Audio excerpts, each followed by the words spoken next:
Totoo nga ba na pro ng mga college students sa pag-convert na ibang relihiyon? O nababawasan ng kanilang religiosity at this stage of life? Gustang araw, kasiyasan! Hello mga kasiyasan! Welcome sa episode ng ating series, Social Lens, looking through the sociological lens.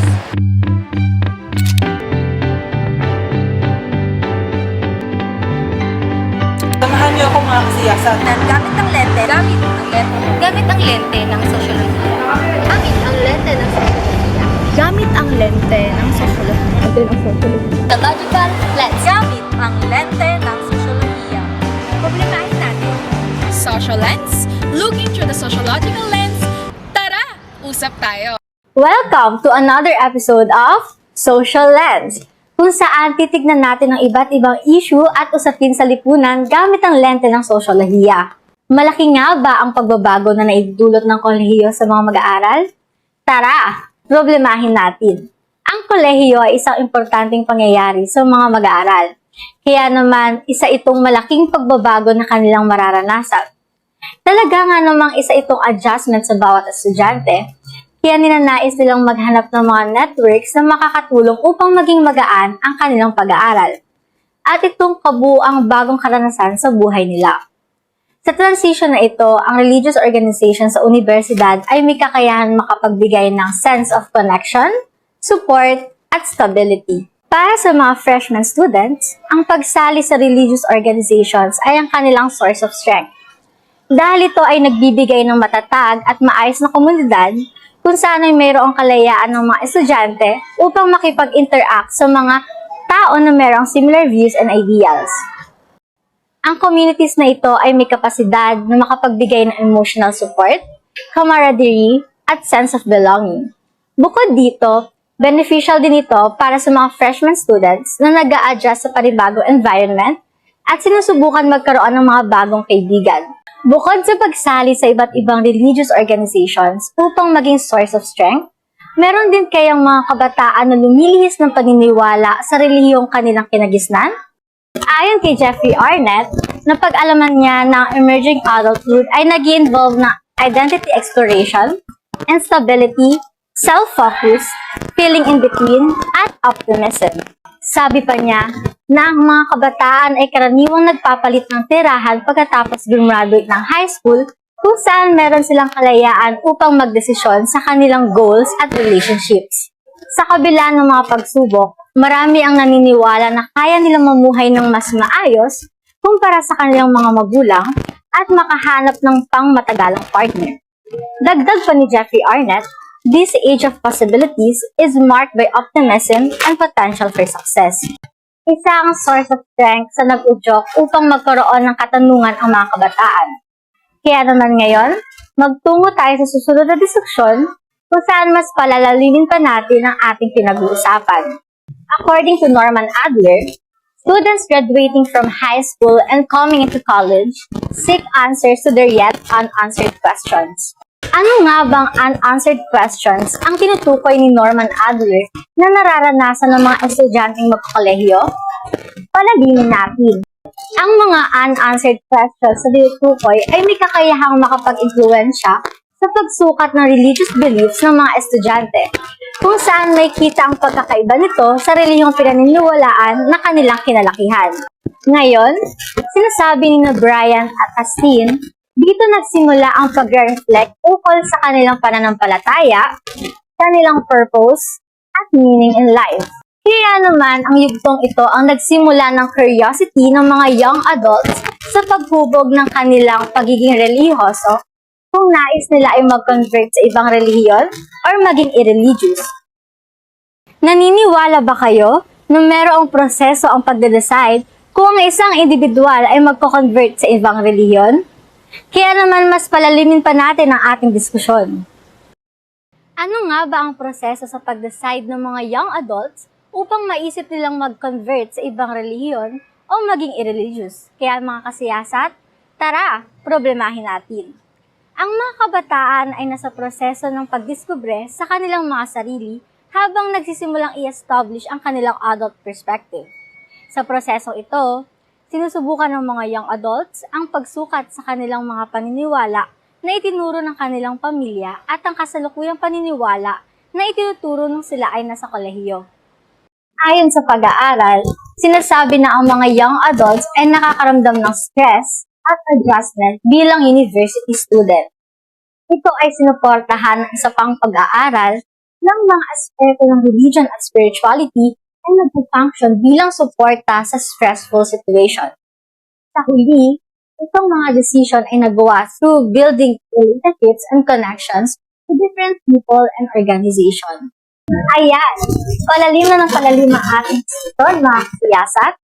Ngayon, pag-usapan naman natin ng iba't ibang factors kung bakit nga ba nagkaroon ng deciding factor ang mga college freshmen sa pag-convert sa ibang relihiyon. Sa pamamagitan ng pagsusuri sa mga bagay na nakaka-apekto kung bakit prone sa religious conversion ang mga freshman students at sa pagkakaiba-iba ng conservatives na nararanasan sa mga adults, maiintindihan natin ang pagkakaroon ng isang mas inclusive na lipunan kung saan nirespeto ang mga paniniwala ng bawat isa habang hinaharap ang mahirap na balanse sa pagitan ng tradisyon at exploration. Ano nga ba ang mga proseso kung bakit nagpapakonvert ang mga nasa early adulthood sa isang relihiyon? Tara, palalimin natin! Ang persuasion process ay kung saan inaakit ng mga religious organizations ang mga mag-aaral na sumali sa kanila upang magpa-convert sa kanilang relihiyon. Ang elaboration likelihood model ay isang teorya na itinatag ni Richard Petty at John Cacioppo na nagsasabing ang mga persuasive messages ay maaring magdulot ng pagbabago ng saloobin sa dalawang paraan, na parehong nag-iiba sa dami ng cognitive effort o paglilinaw na kinakailangan nito. Maaaring mag-react ang mga mag-aaral sa pagproseso ng mga information na convincing at nakakatanggap ng mga information pero hindi ito credible. Ngunit, may ilang mga bagay sa sinasabi nila na nakakaakit ka talaga kaya na-convince ka nila at tinanggap mo ito. Ang Laufland at Stark model of religious conversion ay nagagawa sa pamamagitan ng pagsasama-samang predisposing condition at situational contingencies. Ang mga predisposing condition ay importante dahil ang conversion ay hindi magiging posible kung wala ang mga ito. Ito ang hakbang kung saan ang isang tao ay may hamon sa buhay. Nakikita nila na ang reliyon ang solusyon sa mga problema nila at paghahanap ng meaning ng life. Gayunpaman, ang mga situational contingencies ay external na maaaring makaapekto sa ibang mga tao sa labas ng religious organization. Ang pangalawang proseso naman ng conversion ay ang resocialization, na kung saan ang pagkakakilanlan ng isang tao ay maaaring magbago sa pag-disconnect mo sa ibang mga connection. Dito naapektuhan ang iyong relasyon sa ibang mga social group at sa iyong sarili. Pagkatapos, tutulungan ka ng religious organization na mahanap mo ang iyong sarili pagkatapos ka nilang sirain. Mga kasiyasat, paano nga ba binubuo ng isang relihiyon pagkatapos nilang sirain ito? Kapag ikaw ay sumali sa isang relihiyon, ipaparealize sila sa iyo kung gaano ka makasalanan o kung gaano kasama ang iyong mga nagawa upang bigyan ka ng pakiramdam na ikaw ay wala ng pag-asa. Sa ganitong paraan, napapasok nila na ang kanilang relihiyon ay makakatulong sa iyo upang ikaw ay muling tumayo at bumangon. Ngayon naman, magtungo tayo sa panghuling proseso ng conversion na tinatawag na maintenance.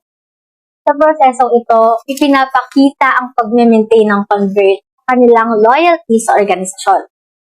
Alinsunod ito sa model na describe nila Levin at Moreland, ang relasyon ng grupo at individual na nag-a-assume na merong pagbabago in a systematic way. Habang nagtatagal at ang dalawang partido ay titignan bilang active social influence agent. Ang sinasabing modelo ay naghahangad na ang grupo at individual ay may kakayahang masatisfy ang religious needs by maintaining its loyalty.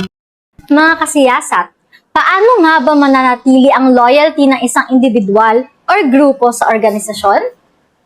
Kung ang isang miyembro ay nakapagdesisyon na umalis sa grupo, mayroong mga negotiations at resocialization sa loob ng grupo. Ngunit, kung ang desisyon ay hindi na magbabago, ang memories ay ang tanging mananatili na magiging instrumental sa individual at grupo. Ngayon, magtungo tayo sa isang kaparehas na proseso na itinatawag na Cantor's Theory of Commitment, kung saan ang mutual identification ng isang individual at ng grupo ay nag-emerge sa pag-resolva ng tatlong problema sa commitment. Ito ay ang continuance of members' participation, their social cohesion, at social control over the relevant conduct. Ang teoryang ito ay nagsasabi na isang religious organization ay maaaring maging investment kung saan makikinabang ang mga miyembro nito. Para mas maintindihan ninyo ang ating diskusyon, magbibigay ako ng isang halimbawa ng conversion process sa universidad. Ang college orientation ay isang mahalagang kaganapan kung saan nagtitipon ng bawat mag-aaral sa universidad. Ang madalas na nangyayari ay merong iba't ibang booths ang mga organization upang manghikayat ng mga bagong miyembro na nais sumali sa kanila. Isa rito sa mabisang paraan upang magkaroon ng interaction ang mga estudyante. Kung ang estudyante ay lumalapit sa ibang booth, ang ibang religious organizations ang unang lumalapit sa mga estudyante upang hikayatin sila umanib sa kanilang organisasyon. Isinasama nila sa mga Bible study at ibang activities nila ang taong nais silang hikayatin. Ngayon, natapos na tayo sa diskusyon tungkol sa conversion process. Magtungo naman tayo sa konsepto ni Emil Durkheim na collective representation. Ang konseptong collective representation ay kinikilala ng bawat religious group na mayroong distinctive set of beliefs and values na kakaiba sa kabilang grupo at sa ibang grupo. Kahit na ang bawat individual ay may different collectives, ang religious organizations ang nagbabind para magkaroon ng connection ang bawat collectives ng miyembro ng maaaring maging experience sa individual at sa grupo. Ano nga ba ang mga dahilan kung bakit mas pinipili ng mga college freshmen ang magpa-convert sa bagong relihiyon kaysa manatili sa kanilang original na relihiyon? Kaya, tara, alamin natin! Maraming rason kung bakit pinipiling magpa-convert ang mga college freshmen sa bagong relihiyon. Take note na hindi natin pwede i-generalize ang mga paniniwala at mga desisyon nila sa buhay. Ito ang ilan sa mga posibleng factors na nakaka-impluwensya sa kanilang decision-making. Una ay ang exploration at self-discovery, kung saan ang mga freshmen ay thinking outside the box na dito nila nalalaman kung gaano ka-diverse ang mga kultura at relihiyon. Kaya nagiging interesado sila dito dahil hindi ito ang kanilang kinagisnan. Pangalawa ay ang intellectual curiosity. Dahil kolehiyo na, mas nahasa ang kanilang mga isipan, lumalawak na ang kanilang curiosity sa mga bagay-bagay sa kanilang paligid katulad ng relihiyon. Gusto nilang malaman ng mga sagot sa kanilang isip kung kaya't nililibot nila ang aspektong ito na pwedeng mag-impluwensya sa kanila na questionin ang sarili nilang relihiyon. Pangatlo, nakakapag-impluwensya sa mga young adults ay ang exposure to diversity. Ang mga universities o mga college campuses ay kilala sa pagkakataon ng diverse environment kung saan ang mga estudyante ay marami ang pinagkaiba sa isa't isa. Kapag ang isang estudyante ay na-expose sa mga iba't ibang paniniwala, maaaring ma-curious siya dito sa punto kung saan nais niyang maranasan ito at magpa-convert. Pang-apat ay ang emotional at social support. Ang college life ay isang stressful na stage para sa ating nasa early adulthood. Dahil kung minsan ay pinipili natin na mag-aral sa malayo kung saan mapapalayo sa ating mga pamilya, na siyang pinagagalingan ng ating lakas at hindi na sila makakatulong pa sa mga hamon mo sa buhay kolehiyo. Ang mga estudyanteng nasa ganitong sitwasyon ay madaling ma-active sa pagko-convert sa isang religious organization. Dahil ang mga ito ay nagbibigay ng mental, emotional, and physical support sa mga estudyante na siyang makakatulong upang malagpasan ang kanilang mga hinaharap. At ang panghuli ay ang mga personal experience. Ang college life ay ang stage ng buhay ng mga estudyante kung saan dito sila nagkakaroon ng malaking pagbabago sa gawin ng buhay nila. Tulad ng pagbubukod sa magulang. Dahil sa mga pagbabagong ito, hindi nila maiwasan na questionin ang kanilang sariling relihiyon. Ngayon, ay pag-usapan naman natin kung bakit ang early adulthood ay kung saan madaling nako-convert ang mga estudyante. Ngunit, sa stage din na ito ay kung saan humihina o nawawala ang pagiging relihiyoso nila. Ano nga ba ang mga possible explanation kung bakit pabawas ng pabawas ang kanilang religious interest? Tara, problemahin natin. Ang young adulthood ay isang critical na panahon sa buhay ng isang tao. Pinupuno ito ng mga mahalagang pangyayari at malaking adjustment. Ito rin ang panahon kung saan nagsimulang magkaroon ng katanungan ang mga individual sa kanilang pagkakakilanlan, paggawa ng mga mahalagang desisyon tungkol sa kanilang future, at pagdiskubre ng mga bagong bagay. Ang relihiyon at spiritually ay madalas na-obserba sa ganitong setting kung saan ang young adults at kinakaharap ang iba't ibang concerns sa kanilang beliefs, values, at meanings of life. Sa panahong ito, maraming young adults ang nagsimulang magkaroon ng pagdududa sa relihiyong kinalakihan nila. Itong pagkakaroon ng maraming tanong ay isang normal at importanteng bagay sa kanilang personal at spiritual development.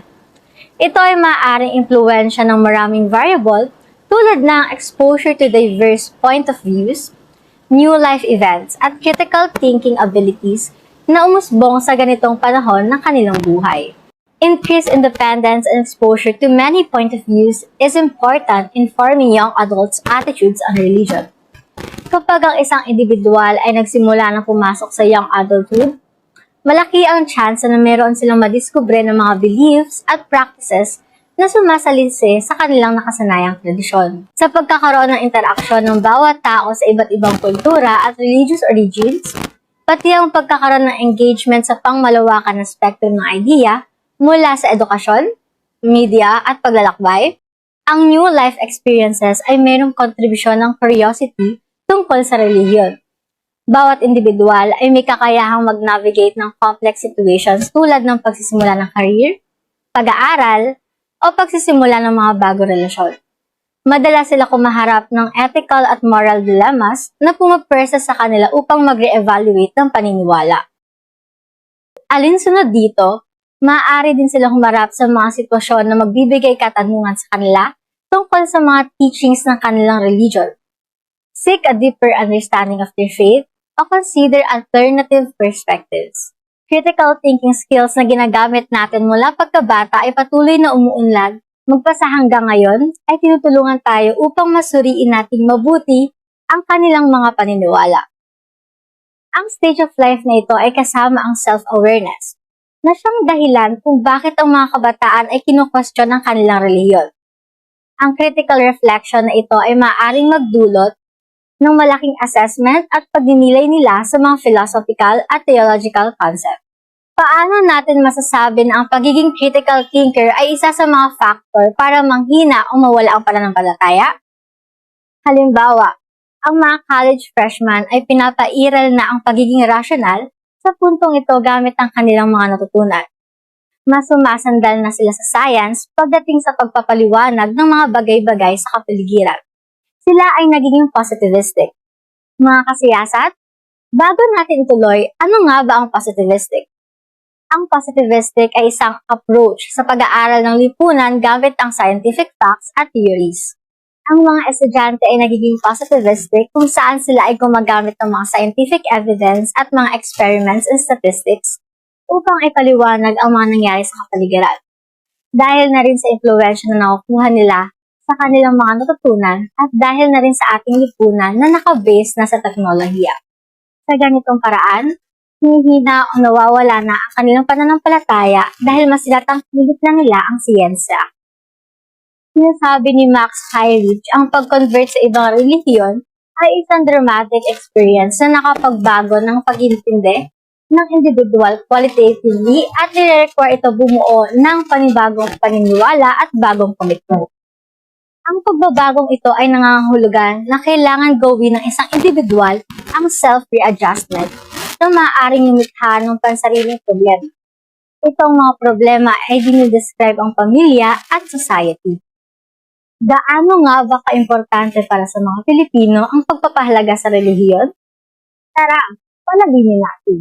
Sa Philippine society, mahalaga ang relihiyon sa mga Pilipino. Maraming kabataan ang lumaki sa Filipino household kung saan sa murang edad ay tinuturuan na sila magkaroon ng malakas na pananampalataya sa relihiyon. Para sa mga Filipino families, importante na makita ang pagpapahalaga sa relihiyon. Kaya naman ang pag-convert sa ibang relihiyon ay mananatiling controversial sa loob ng isang pamilya. Ang relihiyon ay may mahalagang papel sa pagbuo ng ating mga paniniwala sa buhay. Sa culturally diverse na bansa tulad ng Pilipinas, ang relihiyon ay ang pinakamataas dahil halos kabuuan ng population ay Kristiyano. Gayunpaman, isang mahalagang fenomeno na dapat pag-aralan ay ang pagkakaroon ng mga college freshmen na nagko-convert sa ibang relihiyon kaysa sa kanilang original na relihiyon. Pero ironically, ang ibang college freshmen naman ay karaniwang nananatiling matatag sa kanilang relihiyosong pananampalataya o hindi na lupos na nagkakaroon ng interes sa kanilang relihiyon. So, bakit nga ba sa college life at sa early adulthood na nag-occur in both time ay kung saan ang mga tao na nag-under sa kategory na ito ay madaling makonvert, ngunit ang ilan naman ay humihina o nawawala ang pananampalataya? Maraming mga rason kung bakit nga ba prone sa conversion ang mga nasa early adulthood. Pero, ang mas tumindig ay ang dahilang ito ang kanilang source of strength. Pero, bakit nga ba kailangan pa magpa-convert para lang makakuha ng moral and emotional support kung pwede naman magstay sa religion nila? Dahil karaniwan na ang mga relihiyon na nagre-recruit ay nangangakong tutulungan ka sa bawat akbang mo sa hinaharap, kaya nagkakaroon ng mga proseso ng conversion kung saan sisirain ka muna nila upang isipin mo na hindi ka okay at saka kanila bubuuin para tuluhan. Sa ganitong paraan, magkakaroon ka ng mga connection at relationship na makakatulong sa'yo sa buhay kolehiyo. Dito nagaganap ang conversion process na nabanggit natin sa unang parte ng ating video. Anong specific na process ang binabanggit dito? Tara, alamin natin! Ayon sa Lofland and Stark Model of Religious Conversion, kasama sa proseso ng conversion na ito ay ang mga predisposing conditions tulad ng religious problem-solving perspective at religious seekership na importante dahil hindi sila mako-convert kung wala ang mga ito at ang mga situational contingencies na external naman sa iba pang mga institusyon sa labas ng relihiyon. Habang ang resocialization process naman ay ang proseso kung saan hinahayaan nilang magbago ang isang identity ng convert at maapektuhan ng pagbabagong ito ang relasyon sa pamilya, kaibigan o sa ibang institusyon. Sa sitwasyong ito, ang religious organization ang tutulong sa convert upang ayusin ang kanilang sarili. Ngunit subalit tatapwat, bakit naman ang ilang tao na na-stage din ng buhay na ito ay humihina o nawawala ang pananampalataya? Tulad sa conversion, marami rin ang pwedeng dahilan at mas angat ang kanilang pagiging positivistic o ang pagpapairal ng pagiging rational upang gumamit ng mga scientific evidences upang ipaliwanag ang mga nangyayari sa kapaligiran gamit ang observation at experiment. Nahahasa ang pag-iisip ng mga estudyante dahil na rin sa kanilang mga natutunan at nalalaman. Gamit ang kanilang mga kaalaman, masusi na nilang sinasiyasat ang iba't ibang klase ng paniniwala sa puntong mas nag-rely na lang sila sa siyensya. Ayon sa pag-aaral, ang relihiyon at spirituality bilang pinag-aaralan, mayroon pa ring maraming kabataan na nalilito kung ano nga ba ang dapat nilang paniwalaan. Marahil ang iba ay na-stuck kung susundin nila ang sariling opinyon tungkol sa relihiyon o mananatili sa relihiyon na kanilang kinagisnan. Para sa kanila, ang usaping ito ay isang controversial at napakalaking issue sa pamilya at sa mga Pilipino. Maaaring ang isang dahilan sa kanilang pagkukwestiyon ng kanilang paniniwala ay dahil wala silang choice sa relihiyon. Bagkus, marami sa kanila ang pinanganak at lumaki sa relihiyong hindi nila pinili. Bukod dito, maaaring ang college life ay makakaapekto sa mga desisyon ng mga mag-aaral, kung bakit sila madaling makonvert sa ibang relihiyon. Ito rin ang maaaring maging dahilan kung bakit may ilang mga mag-aaral ang nawawalan ng pananampalataya. Ikaw, gaano kalakas ang pananampalataya mo? Gusto mo na bang magpa-convert? O humihina na ang pananampalataya mo? Kasiyasat, ano sa palagay mo?